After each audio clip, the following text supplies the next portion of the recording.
Security কই গেল? এই সাইফুল, ডিউটি ঠিক মতো চলতেছে তো? চোখ কান খোলা রাখেন। ওই যে এদিকে একটা পোলা দেখলাম অনেকক্ষণ ধরে এদিকে ঘুরে গাড়ি করতেছে, তো খেয়াল টেয়াল রাখছেন? লক্ষণ তো বেশি ভালো দেখা যাচ্ছে না।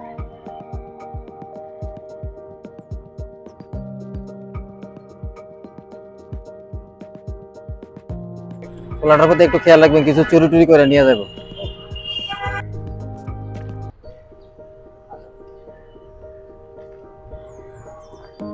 কি বাবা, ভালো আছো? জি ভালো আছো তুমি? জি তুমি কি করো? আমি এমনি টোকাই টোকাই তুমি?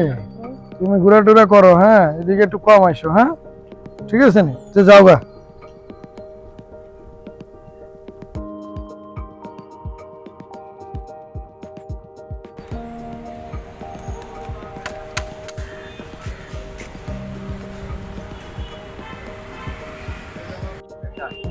আরে ভাই, আমি সাইফুল, করবো না কোনো ভুল।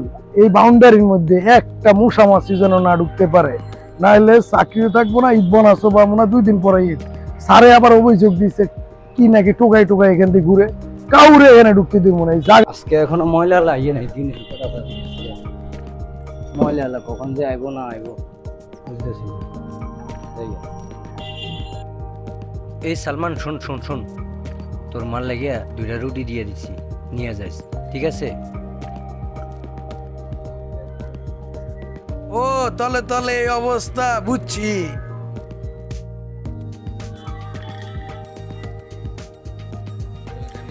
মোবাইলটা কালকে থেকে পাইতেছি না, পোলাটা কেন নিয়ে গেল কিনা, কেউ তো দেখতেছি। দারোয়ানটা যে কি করে।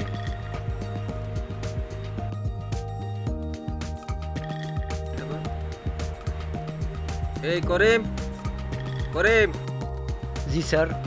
কোথায় থাকো? আমার মোবাইলটা তো পাচ্ছি না, এখানে পড়ছে টরছে কিনা, কোথাও আছে কিনা একটু দেখো তো। ঠিক আছে স্যার, আমি দেখছি। ঠিক আছে।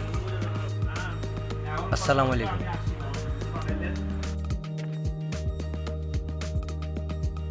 বুঝলাম না, রিপন স্যারের মোবাইলটা কে নিল?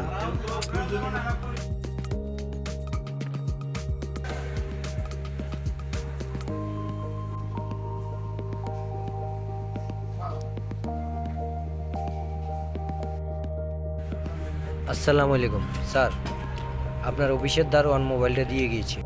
আপনি নাকি ভুলে কালকে অফিসে রেখে এসেছেন। আমি তো আরো ছেলেটাকে ভুল বুঝেছিলাম। সত্যি কথা বলতে কি স্যার, ছেলেটাকে আমি চিনি।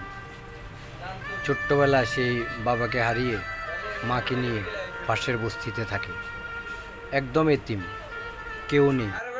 স্যার, বাড়ির আশেপাশে গুড়গুড় করতে আমিই বলেছি, কারণ আপনাদের অবশিষ্ট খাবারগুলো ফেলে দেই ময়লার ঝুড়িতে, তখন ওই ছেলেটি এগুলো সংগ্রহ করে নিয়ে যায়। তার অসুস্থ প্যারালাইসিস মায়ের জন্য। প্যারালাইসিস? তুমি আগে বলনি কেন আমাকে? আমি তো ওকে আরো ভুল বুঝেছিলাম। এই বয়সে এত সংগ্রাম। আপনি এখন থেকে ওর সম্পূর্ণ খোঁজ খবর রাখবেন, ওর ফ্যামিলির, ওর মায়ের কী অবস্থা, আর ওষুধ করে যাই লাগে এগুলা আপনি ম্যানেজ করে দিবেন। প্রতি মাসে ওর জন্য 10,000 টাকা বাজেট রাখবেন, ওর মা যাতে কোনো কষ্ট না পায়। স্যার, ছেলেটা টোকাই হতে পারে কিন্তু শোন না। চল মকসুদ, চল।